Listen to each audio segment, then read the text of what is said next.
calls, texts, emails, transactions, the list goes on. They say it's to keep us safe.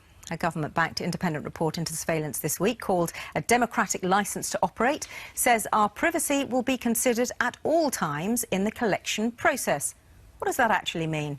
And what's more important, personal privacy or national security? Do we have to sacrifice one to safeguard the other? Do text, call, email, or use social media to talk to us? And Tommy will let us know later. Shami, there was a High Court ruling on Friday on the emergency legislation on the collection of bulk data, and they said it was illegal. What does that mean? Well, it means that now Parliament is going to have to think again. The courts have rightly given the government and indeed parliamentarians time to reconsider what the legal framework should be for this kind of data retention. But I think that the most terrifying thing about this whole debate is whether you're with me or against me on the precise balance between privacy and security. We've not had the debate. The security agencies have been building their capacity and their practices to put us all under surveillance, not targeted surveillance of the traditional kind that we became comfortable with, but really surveillance of entire populations around the globe. And this has happened without proper parliamentary debate, let alone public debate, let alone law. And it's that lack of democracy and that lack of respect for the rule of law that is, I think, the most terrifying part of this. So it's a lack of democracy, Peter? Well, it is actually a huge increase in the power of the state, and it is a destruction of the presumption of innocence, which is the key to our liberty. People go on about democracy. Frankly, you can take or leave democracy, as far as I'm concerned. It hasn't done us much good. It often leads to tyranny. But what really stands between us and tyranny is the rule of law, is jury trial, is the inability of the state to lock us up when it feels like it. And that's based on the presumption that we're innocent until proved guilty. Once the state has the power to poke into our lives as if we're guilty the whole time, that's gone. Our whole relationship with the state changes and its relationship with us changes. And these things are in fact completely unproven. What you'll find, these enormously expensive security services, which we now have, which a country of our kind, in my view, shouldn't have at all, vastly expensive, have to justify the huge cost of themselves by claiming all the time they're protecting us against terror. They can never actually show that they've done so. Well, they do say or that whenever they've they're challenged, foiled a well, number it's of so plots, secret, terrorist plots, so that they secret, wouldn't have been able to do had they not had the If I data. tried to claim expenses from my newspaper on the basis that well, it's so secret, this, I can't tell you. I went to lunch with somebody, it cost 150 quid, but I can't tell you who it was or what I got out of it. They'd tell me to get knotted. And I think we should say the same to the security service. If you are really protecting us, show you're doing so. These vast organisations are actually a menace to our liberty. We're always being told that we're creating things called Britain's FBI. We're not. We're creating Britain's KGB. We should be very careful allowing these people to do these things at all. Surveillance should be directly targeted at individuals on a warrant signed by a minister responsible to Parliament. Under no other circumstances should they be probing into our private life. If you've got nothing to hide, you've got nothing to fear. Absolute rubbish. And there are so many people who are scooped up by the state at airports. It happened during the early nothing stage to hide, of war nothing against to terror. fear. This is the slogan that I've been listening to from every Home Secretary, practically, certainly since 9/11, and it's simply not true. The innocents have a lot to protect and to fear. Think of my friend Doreen Lawrence, now a national treasure, Baroness Doreen Lawrence, who years after her son's murder finds out that not only were the killers not under surveillance, she and her family were under surveillance instead. Why? Because they were embarrassing the police with their activism. Angela, pick that up. Not only that as well, but they've been spying on human rights organisations like Amnesty and others. Why do that? Why do that? I don't care. I don't care if the state want to know when I pay my gas bill, if I pay my gas bill, who I pay my gas bill to. I believe very strongly in having nothing to hide. I was very happy to voluntarily get an identity card when they were introduced. I know they've since been junked, because I think the argument for the greater protection of the state knuckles all the other arguments about surveillance. We offer information about ourselves every day of the week. Every single person who has any presence on social media, who ticks the boxes at Tesco to say, yes, I'd like to hear about all the offers that you've got, who fills in any kind of form for a charity organisation, we voluntarily submit data about ourselves every single day of the week. So it's our fault for giving it away in the first place. It's not a question of fault, and this is why I get very, not with you personally, but I get very irritated about the argument about well, we have to have long and involved discussion conversations about why we should be having it, should be having it. We live in extraordinary times where the threat of terrorist activity is at its height, and I think that I would much rather, if the state can be bothered to look at what I bought at the supermarket last week, if it in any way protects the country and protects me from any kind of terrorist activity, Can I go put ahead. something Can I just go and have a look. Shami. I suspect that we're both feminists. I'm not. Well, no, OK, it doesn't matter. I suspect that we're both. I believe in equality and human rights. I don't want to be labelled as a feminist. OK, forgive me. I suspect that we both believe that there's a lot of violence in the home. That lots of women and children have been abused in domestic dwellings over the years, all over the world. Do we agree about that? Yes, but would that justify placing cameras and microphones in every domestic dwelling on the basis that the innocent have nothing to fear? Do you drive down a motorway where they have speed cameras? Do you walk through a street where there are CCTV cameras? We are monitored all the time. We have to get this in proportion, though, don't we? Well, but you're not getting it in proportion. You don't have to like it. You don't have to like it. We accept it. To everybody who says if you have nothing to hide, I have nothing to fear, I say, all right, then will you please send me all your medical records, your education records, your bank accounts, every single detail of your private life, and then give me permission to publish it. Everybody has. I must admit, I think it's scary how much of our information is already out there, and I don't really think about it most of the time, but occasionally I did. I came across an extraordinary story the other day, and it was in the States. There'd been a murder, the police they had DNA, but they had no suspect. So they went to this ancestry website where people send in spit tests, and they tell you about whether you were descended from Charles II or whatever.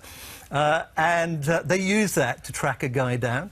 Turned out to be a journalist. They, you know, gave them a lot of grief. So that DNA sample was freely available. They used it to try and find linkage. They found this national bloke. network. And then they accused him of the murder. They gave him a rough time. Turned out to be utterly cobblers. Would you think that we're being a bit complacent about the amount of data that we're giving away and is being collected? Because Tony Porter, who's the surveillance commissioner and was a former senior counter-terrorism officer, said the public was complacent about the encroaching surveillance and urged public bodies, including the police, to be much more transparent about what they are doing. I think we just have absolutely no idea. I mean, I am very paranoid, and I imagine that any email I send will be read by someone at some point or be exposed. I would much rather not live in a world that was like that. But you volunteer information about you. You've had these instances. All the time. You've had these instances of people who've been at airports, who've been mistaken for somebody else, who've vanished into a complete underworld where they aren't allowed to contact anybody where they're treated as if they're criminals for hours. In fact, in some cases for days and weeks until the authorities recognise they've got the wrong person. Because your privacy it's important in itself. It's part of intimacy and dignity and trust between people.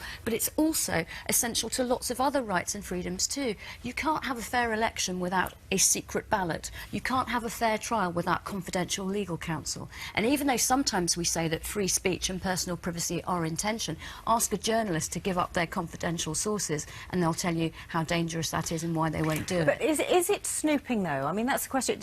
And where do we draw the line between personal privacy and national security? Is it possible to have a balance between the two? There has to be a balance. There has to be a better balance. And the problem is that we've got a kind of melting pot here of lots of different ideas of what we define as privacy or invasions of privacy by saying, would a journalist surrender confidential sources? Would you publicise my bank details on you know, in a newspaper? Obviously, I don't want somebody to access my money. But in terms of day-to-day, ordinary activity, for example, you know, if you travel to somewhere like Israel and you go to the airport, they're not interested in bottles of Lucozade and whether you're taking, you know, a lipstick on the plane. They profile you, because you're asked a lot of invasive questions. Now, people that aren't used to that will say, wow, you want to know who I'm going to see, where I'm going to stay, have I got any relatives there?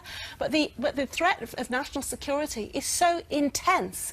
I mean, I accept it because I would rather that and than the threat to our national security is getting higher and higher, and therefore the level of surveillance needs to be greater. I don't think there's any demonstrable proof of that. What we do the work of the terrorists over and over again. Governments and media do the work of terrorists by hugely overestimating the size of what they do and the power of what they do to disrupt us. In fact, they have very little power, and most of their power comes from the fact that we panic whenever they strike. And if we did less panicking and more thinking about terrorism, they would be less of a threat to us. If you really don't want terrorism, the simplest thing to do is absolutely straightforward. Don't give in to it. If nobody had ever given in to it, terrorism would have died out. The fact is, terrorism has been incredibly successful. In the Middle East, the Palestine Liberation Organization has risen to enormous power and strength on the basis of it, and the Irish Republican Army beat the British government and nuclear power in Northern Ireland because we gave into that. So people look at the world and they think, well, if you can overthrow and defeat a major government with terrorism, we'll do it. If you don't want terrorism, don't give into it, but don't take it out on the population. All right. Because you're so feeble. OK. Tommy? Most people are saying that they've got nothing to fear and therefore nothing to hide, but a lot of comments saying that they don't trust the security services with the information. Michael saying if the information they gather leads to saving even one life, then he's OK with it. Richard on Twitter saying security is also the reason given by totalitarian states for blanket surveillance. Warrantless data collection is privacy invasion. Peter on email saying, I feel strongly that our business should be our business and not shared at all. I, for one, do not wish to live in a big brother state. Davy Boy saying, anyone who thinks the powerful cannot access any of your private data if they want to is dangerously deluded. And Lee on Facebook saying, of course we trust our security services. We're all happy citizens who trust the spooks completely. Hello to the spooks. That's brilliant. Thank you very much, Tommy.